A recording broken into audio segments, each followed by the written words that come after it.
Okay, let me begin. My name is David Chard. I'm the Dean of Boston University's Wheelock College of Education and Human Development, and I want to welcome you to the newest installment in our series of webinars focused on discussing recent events and important or hot topics with scholars and leaders here at Boston University.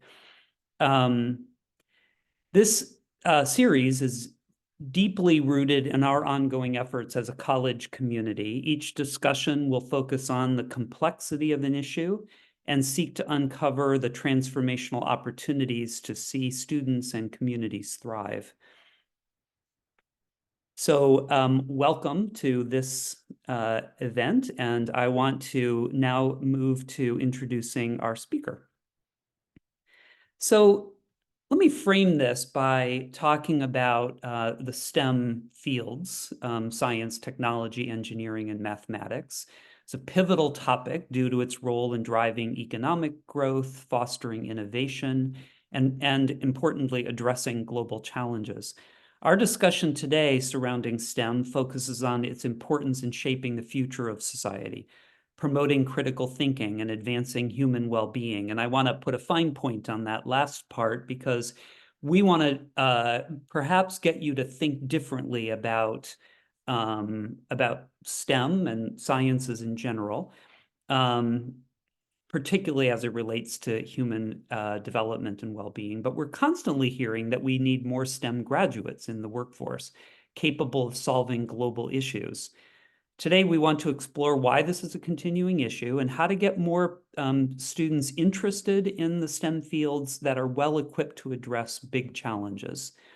So I'm really pleased to introduce Dr. TJ McKenna, who is a lecturer in science education and the director of the Center for STEM Professional Learning at Scale at BU Wheelock.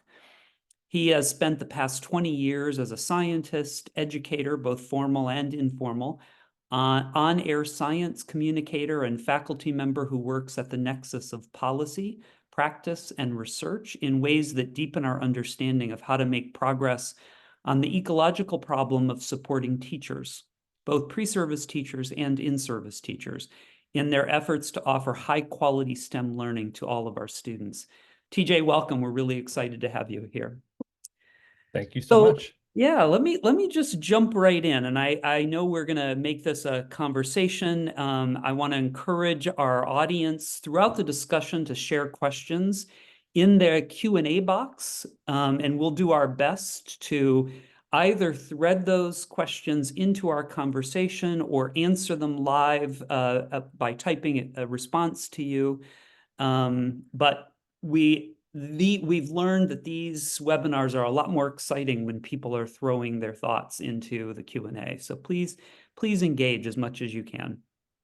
So TJ, let me start with what got you to this on-air personality? Like what got you to the point of having that kind of role? But really, what brought you to us and to this focus on STEM education?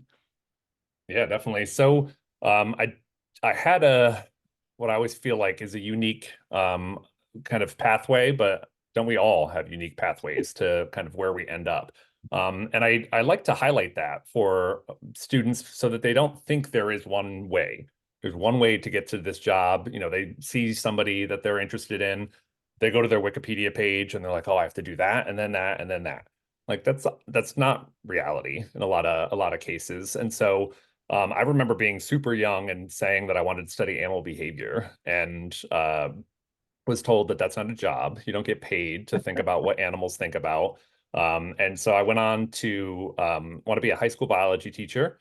And then it was when I got into college, I ran into somebody who was literally standing outside looking at a set of squirrels doing some very interesting behaviors.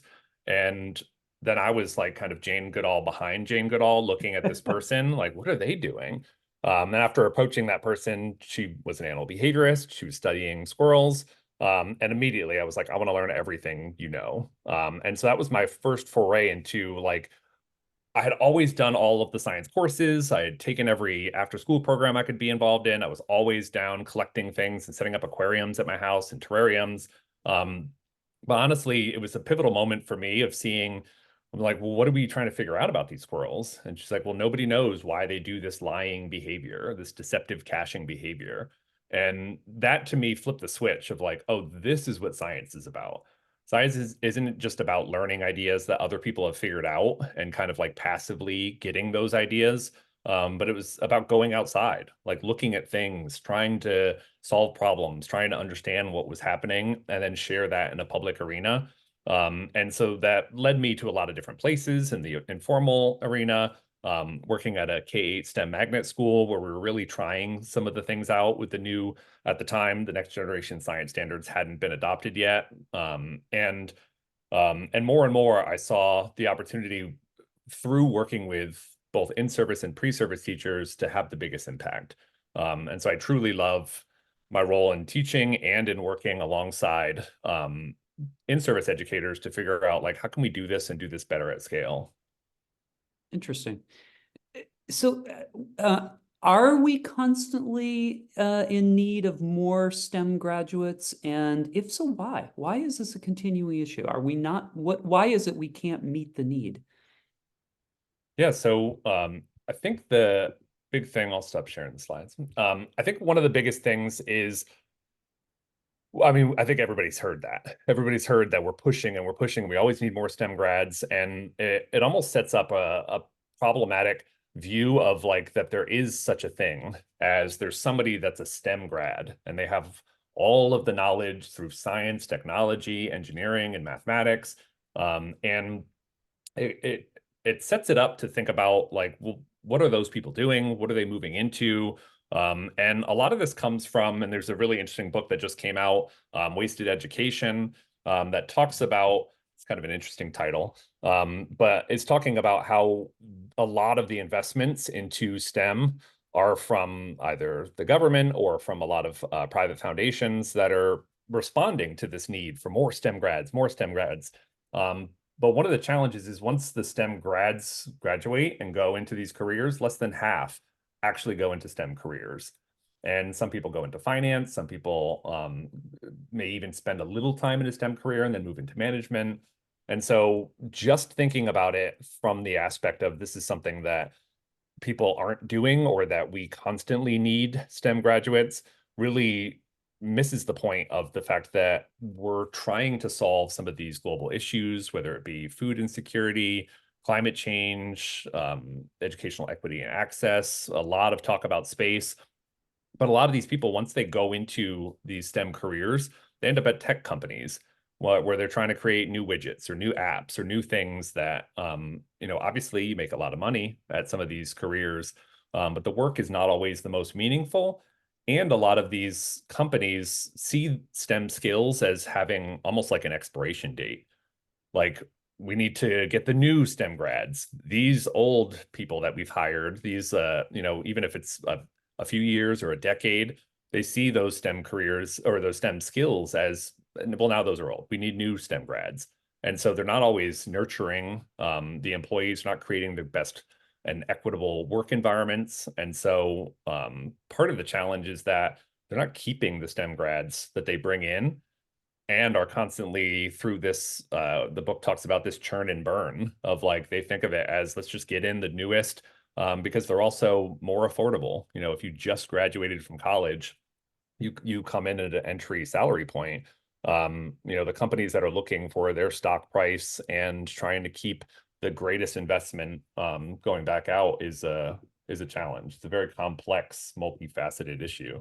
So they lure, at least part of the challenge. I realize it's more complex than this, but STEM graduates are lured by high salaries into certain kinds of fields where either they burn out or they or they find that it's not the meaningful impact they thought they were going to make. Is that fair to?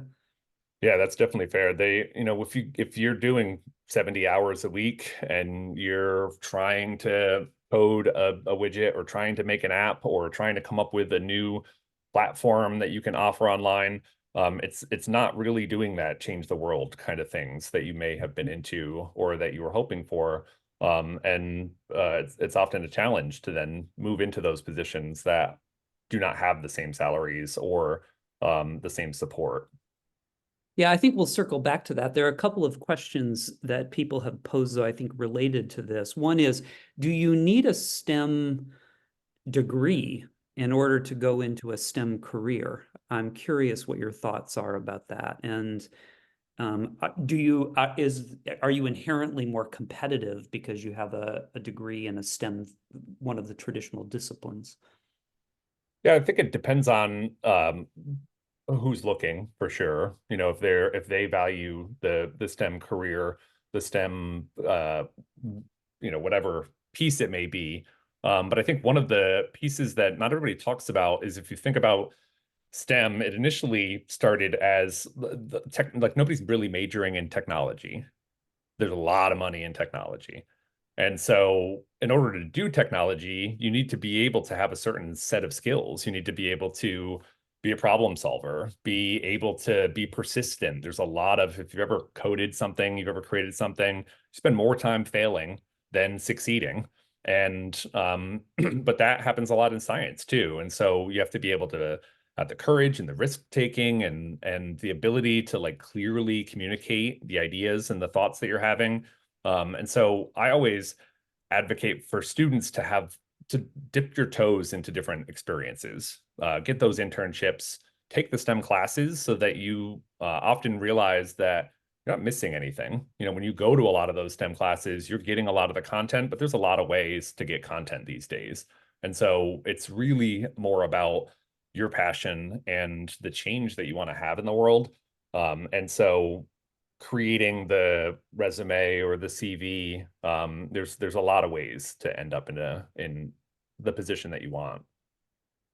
Yeah, so maybe stepping away from sort of the vocational piece a little bit, and but although I do want to come back to that because I do think it's important.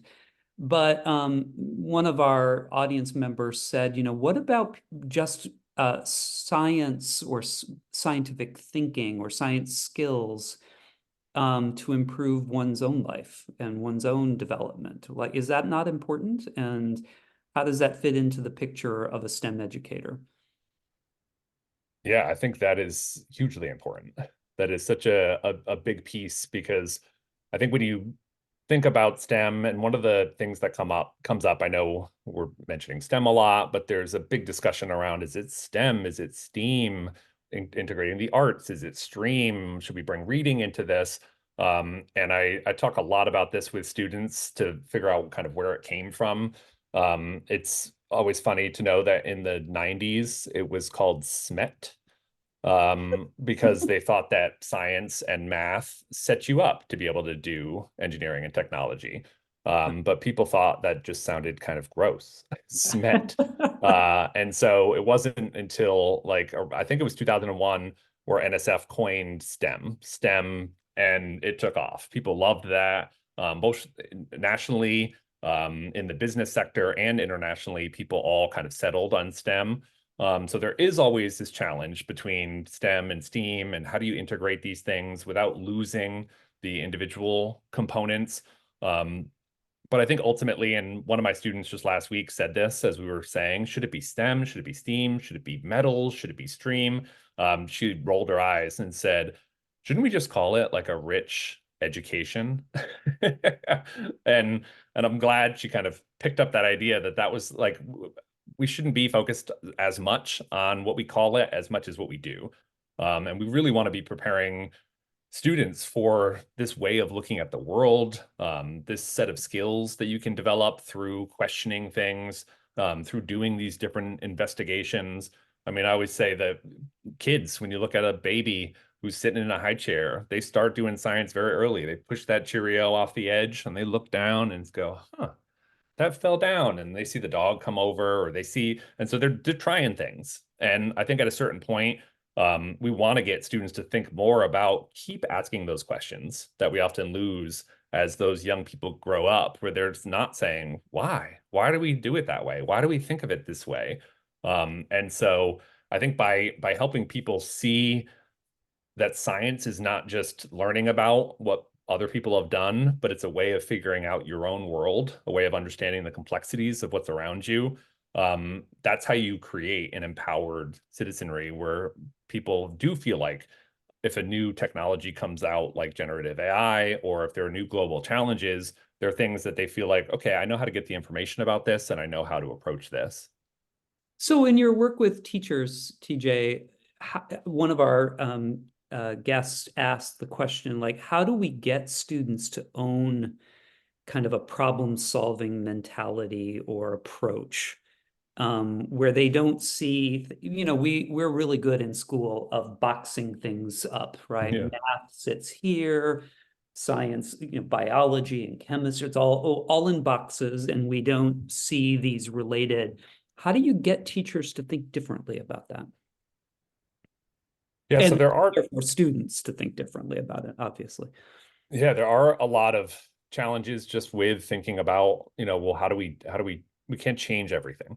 And so a lot of it is, I always think of that quote, every system's perfectly designed to get the results that it gets. I think about that a lot because if we want different results, then we have to push on the system. And so one of the things that I'm really excited that we do here at BU is we kind of step outside the box and think about what are some ways that we can do this.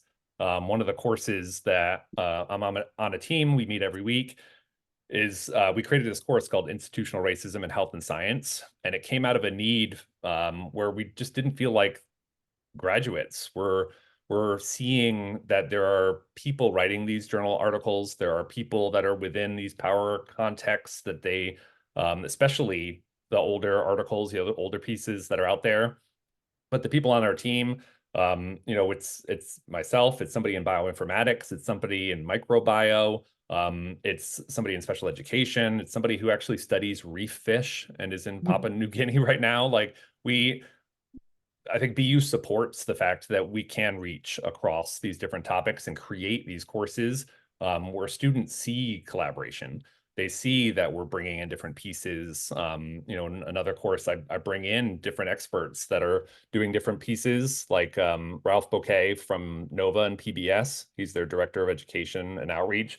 And I always have students come up to me after saying, I didn't even think that when I was in school and the teacher would put on a video, somebody had to make that video and somebody had a whole team behind, like, what do we shoot? What don't we shoot? How do we highlight those ideas? And so I really think providing a lot of tangible examples where students can talk to these experts, can ask them the questions, and also doing the science. I think a lot of students have had negative experiences in STEM. And so we always do this activity where we think about from birth to now, what were your positive experiences? What were your negative experiences? And I always love thinking of calling it a post-traumatic STEM disorder that like people had, oh my God, I had that chemistry test, or I had this, or I, had a very challenging teacher who was leading this piece. And so I'm really into shifting that perspective where yes, it was challenging to learn about science in those contexts or to learn about math in those contexts, but there is a new way to do it. And we know a lot more about how children learn, how adults learn, and how we can teach these topics in new ways. Yeah, so one person asks whether or not pedagogies that we're teaching are getting more sophisticated or more complex over time. What's your thought about that? Yeah, I think the key word there is time. There's only so much we can do in the amount of time that we have with students. And so I think they have gotten more complex. I think one of the ways we've responded at BU Wheelock is we created a course specifically about sense making in STEM. And it's really, really hard to think about these complex issues like climate change, like global food security. It's things like, we noticed during the pandemic that supply chain things shut down. And I know for myself, I always like to understand things. And so I pulled up the global food system map, and I don't think I've ever seen something more complicated. It looked like a Jackson Pollock. And I was Mm. trying to figure out the different pieces. And I think providing students with the ability to think about complex topics and understand sense making and how do we think about the resources we have in our own heads That is the personal experiences we've had, things that, if we're trying to understand a complex phenomenon, the first thing we do is almost go into our brain bucket and think like, what do I know about that? What have I learned? And rather than just trying to come up with the answer, trying to come up with, I always say students lob that gravity one out there. Is it gravity? Is it weathering? Is it erosion? And moving past the vocab words that we all know, eventually you want to be able to know what it's called. Yeah. But like, what do we really mean? What is the what is a mechanistic explanation to how these things start, and how can we become more comfortable in biting off bigger and bigger chunks and being able to explain them through using the science practices and being able to ask better questions, plan better investigations, communicate your findings, know whether or not the information you're obtaining is from a quality source or not. I, for one, got some of those large manuals that said reconsidering climate, and they came straight from the Heartland Institute. But I give them to students. Like, look at these. What are in here? Like, how do they cite themselves? Where are the funding? What would you do to figure out if this is a quality source or not?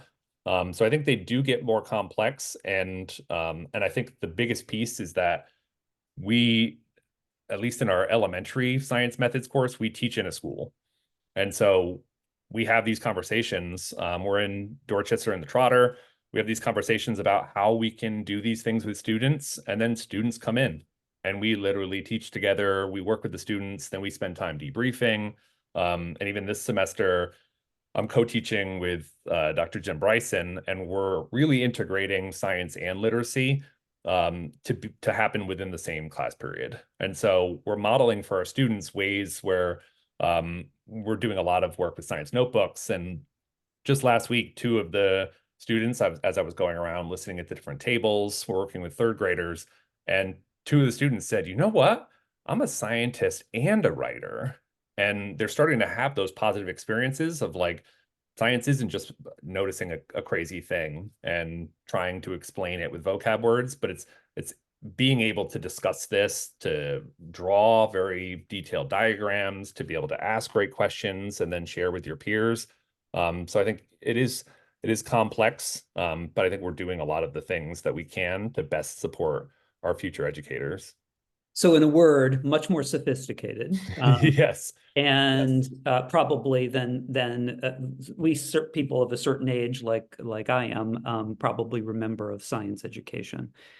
There are a lot of questions. I won't be able to answer them or get to you to answer them all, but many of them come back to this issue of, are we misplacing the evidence, the emphasis of big world problem solving on STEM careers? And is it really more of an is it important for us to think about solving big world problems through multiple dimensional lenses, right? Cultural, linguistic. I mean, your and Jen's focus on literacy and science, for example. It's not, we can't just prepare a bunch of computer scientists and expect the world to get better. Exactly. Yeah, Yeah, say a little more.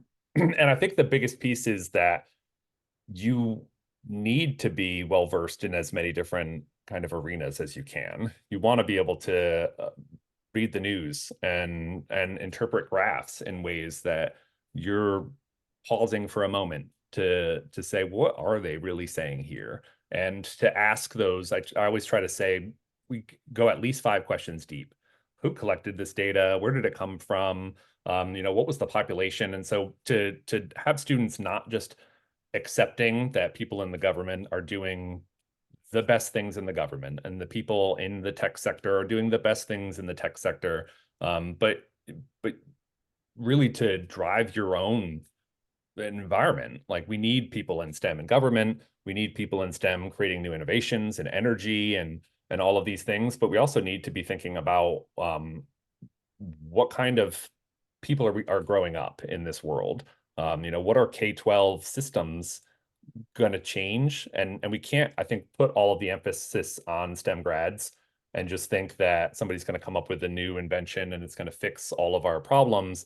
But that we have an informed citizenry that when they graduate from high school, they're really thinking about what they want to do, what they want to change. Not everybody's going to want to go into a STEM career, and which is entirely okay.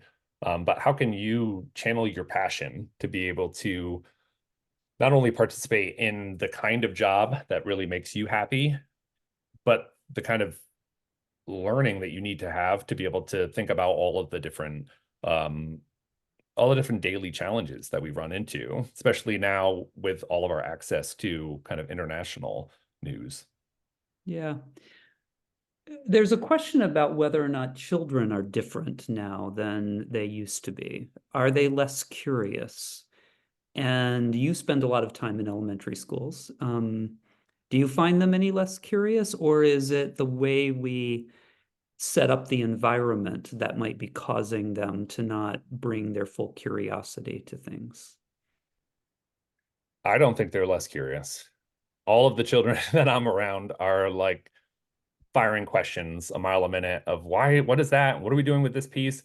And I think part of that goes to how I always in the beginning make a promise that we're going to do real science. And by real science, I mean you're going to be the ones figuring it out. And it goes back to that pedagogy question because it is complex, especially as an educator, to shift and pretend like you don't have the answer. I don't know why this plant is growing this way, or setting up these structures where I come in and say to students, like, oh my goodness, I forgot. And I left this corn cob outside and it rained, and now I think it's broken. And they're like, what do you mean it's broken? And they're like, well, these white stringy things are coming out of it on this side, and there's little green things over here. And so like supporting and having these meaningful conversations with students in real ways where you're not like, today we're going to learn about plant growth. And there's the standard posted on that everybody's going to learn that plants have roots and plants have leaves. Students are very smart. They read that and they know that that's what they're supposed to be learning today, versus when you go in and you create this meaningful experience where students are actively the ones figuring things out.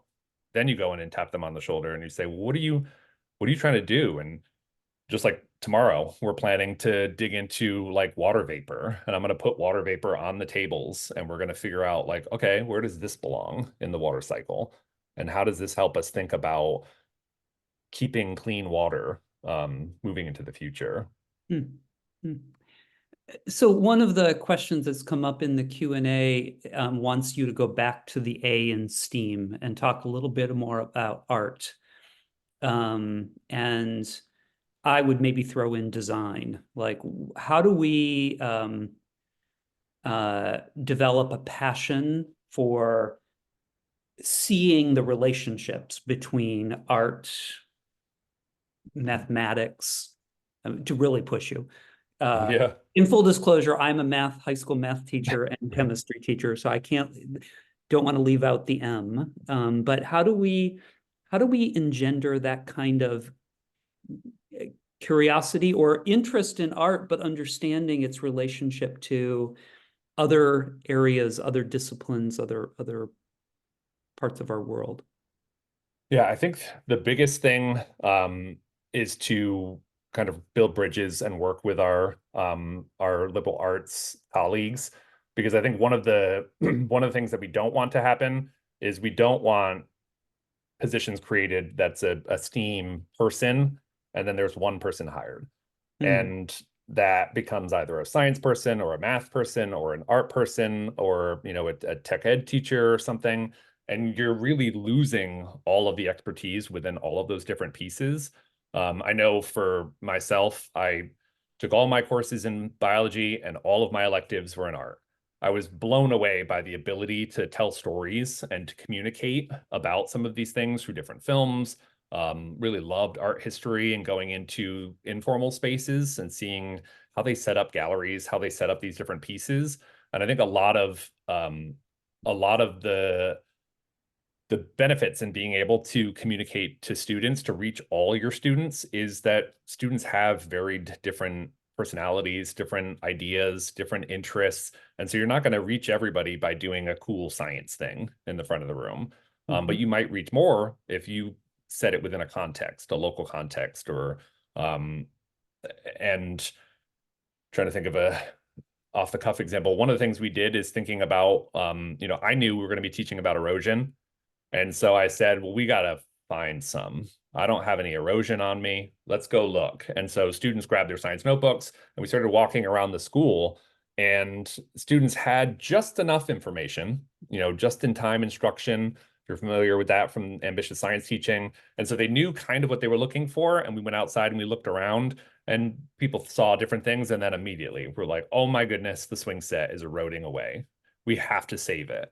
And so to do that, we had to learn a little bit about the erosion and structures and engineering and how we can use criteria and constraints to try to protect that piece. But then we also needed to be able to sell that story to the school board and to the principal and administration. And so we used all of the students to be able to think about how can we create a brochure or a set of slides or a video to make this really compelling.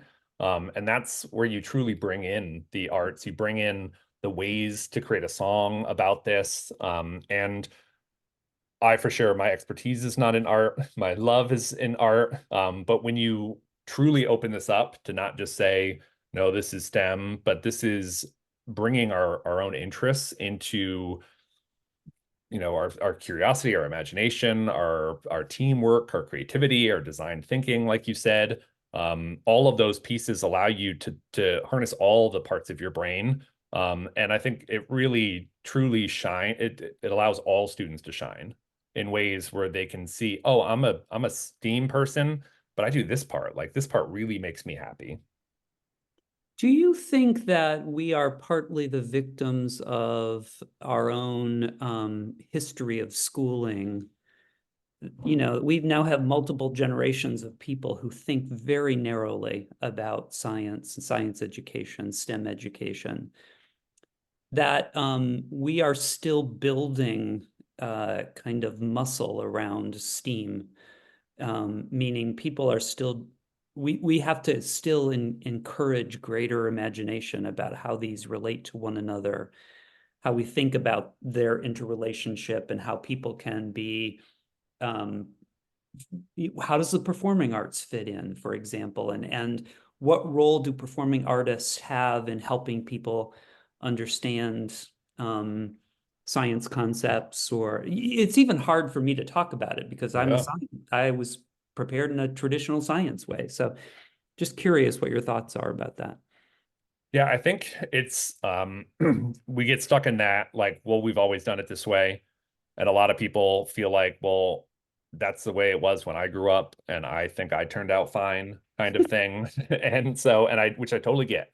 Yeah. Like but I think if we think about broadening participation in STEAM, in STEM, whatever we want to call it, it's truly about like changing schools in ways that support all learners, that give learners agency, that open up what is possible if you want to be a scientist. Too often when I ask students, name 5 scientists, they go Einstein and Curie and Newton. And I want to get to a point where they're naming their aunt and their friend and their brother and like real people that you can reach out to. And I think there are a lot of new initiatives, a lot of resources out there. I always point to the 500 Queer Scientists site. There's ways where people are doing a really good job of explaining. Skype a Scientist is another one, like telling your story of how you ended up here. And I think just like myself, many people took many different experiences to get to where they were. I luckily had an experience in college where we spent a month abroad in England, Ireland, and Scotland, and it was half art, half science, and we just switched the professors. And so the art students worked with a biology professor, and the biology students worked with an art professor, and they got to like almost peel back the lens that they were using to look at the world and thinking about like looking at this landscape. What are you noticing? They weren't thinking about landforms. They were thinking about colors. They were thinking about different approaches and different ways to think about that. And I think showing more examples of these, more tangible examples, and providing those in-service educators with connections, new ways to see, new ways to think about this, because the the last thing that excites me is the kind of sit and get professional learning that happens where they're like, this is the new way that we teach this, and this is the new way. Like, that's not valuing the professionals that we know that educators are. And so by trying to come up with the new skills, the new strategies, showing them some new resources that are out there for analyzing data and really giving them the tools to put their students in the driver's seat and have their students be the ones figuring those pieces out. But I still go back to like we have to build those bridges across content areas where we're co-teaching together, we're co-designing curriculum together. That is really required to make this kind of convergent education. So I want to quickly address a question about anxiety in education, and where that anxiety stems from. And then I want to come back to the topic about the work you're doing at the center. So we often hear about mathematics anxiety. I think less so maybe about science anxiety, but I think they're interrelated. What are your thoughts or opinions about where that stems from? No pun intended, or whatever that is. No double entendre. Um, I think, I mean, I think overall with the anxiety in education, the first way I'm thinking about it is by giving students a lot of experience, a lot of being able to think on your feet, to know that these things are gonna come up. Prior to being at BU, I was doing a lot of providing a lot of educational programming where people were like, okay, I saw that it could happen, and I saw that it could happen with you leading it, but I can't do it. Mm. And I'm like, you 100% can do it. Like nothing that I'm doing up here is fancy other than like really truly slowing down, listening to what students are saying, acknowledging the ideas that they have, making those connections.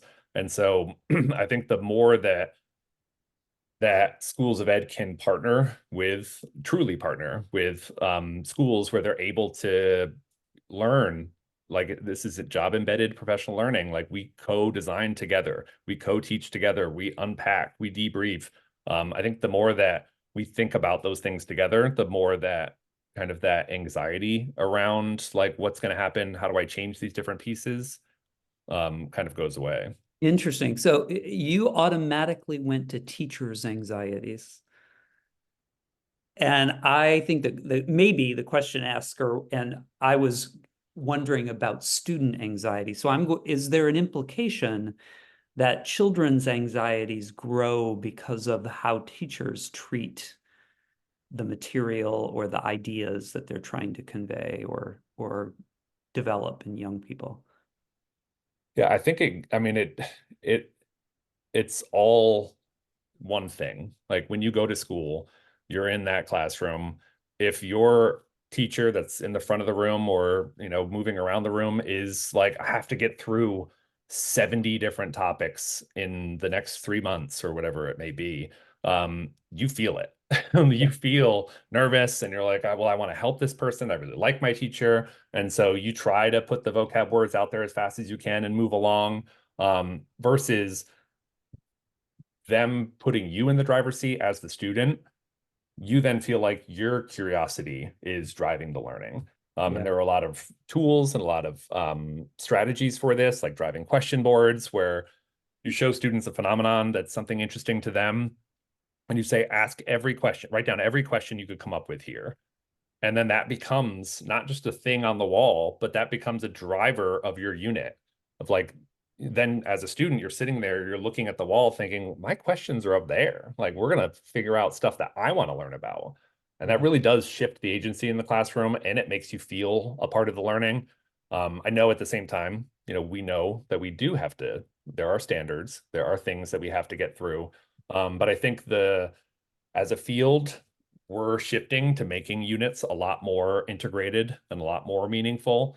And I think that hopefully creates this tidal wave. I know that is my ultimate aim, that it starts in early childhood and we change the way that education is done, and that tidal wave kind of moves up all the way through. So I have one last question about, you mentioned standards. We, at the top of the talk, we mentioned that you work with the next generation science standards through the center. There's a question about how do we create, STEM classrooms that are super engaging, or STEAM kind of experiences that are super engaging. I just want you to narrow that to, what do you all do at the center to help schools, school districts, and individual teachers improve what they're doing? Sure. Well, I can share real quick. What do you see here, David? Oh, this is my question. This looks like maybe like a map, physical map of. Yeah, so this this image, and this does connect to your question about what we do at the center. So we try to create some really engaging professional learning experiences that are new, that do expand the things that you're thinking of. This is from one of our sessions called Oceans, Climate Science, and Big Data, Hmm. where we try to help people think about like what is meaningful, real data that I can have students work with. And so one of the scientists that we worked with, Dr. Catherine Mitchell, she is actually an optical oceanographer. Oh. And when she looked at an image like this, she said, "I see math." And it blew my mind. I'm like, I'm missing it. Where's the math again? This And is so Madagascar, right? On the right? yes. Yeah. Okay. Um, and actually Mozambique. And so Oh, these Mozambique. eddies, these little kind of swirls, this is all phytoplankton. And by looking at kind of the where the phytoplankton is growing from these satellite images, you can start to think about nutrients. You can start to think about where harmful algal blooms might be happening. And I know we don't have a ton of time, but this is an example of something from this pathway. I just went in and kind of grabbed one example. And as we work with teachers, we really give them time to work with real data, raw data that hasn't been edited, that hasn't been kind of down to where there's an answer there, but to help them put their story together of how do things like extreme droughts and flooding and hurricanes and farming, like how do these things all collect together? Hmm. And we support them in learning about telling stories with data and connecting with experts. And so I think the biggest piece is being able to work alongside these educators to share best practices and new things that we know that's out there, but to create these meaningful learning experiences um, that they feel are really, really useful. That's great. Before we wrap up, I want to make sure to put a plug in for the Curiosity and Learning Conference, which we have been hosting at BU Wheelock for many years. And TJ, you've been involved for 5 or 6 years at least. And it's coming up, right? So tell us a little bit more about that and what audience members might want to take advantage of. And there's the link for your STEM center. Go back one, just make sure people see that. Yes. The link to the STEM Professional Learning at Scale Center, stemlearningcenter.org. And we can drop that in the chat maybe. Okay, now you can go to the next slide. Yeah, so the Curiosity and Learning Conference is really incredible. It's done unconference style. That is, you kind of vote with your feet, you get to walk around, explore, and we have an incredible set of presenters that are coming. The theme is STEAM, and so we have colleagues from music, from all sorts of different places that are highlighting different ways to learn and think about vibrations and think about how plants grow. And it's really done as for educators, bring your kids, bring whomever, but to be able to come up and just play and be curious. And so we model those activities at the different tables, and then we kind of pause and think about the pedagogical implications of like, why did you do it this way? Why didn't you ask this question? How did you set up this piece? How would you do it in your classroom? How would you change that if you were working with middle school or high school versus first grade?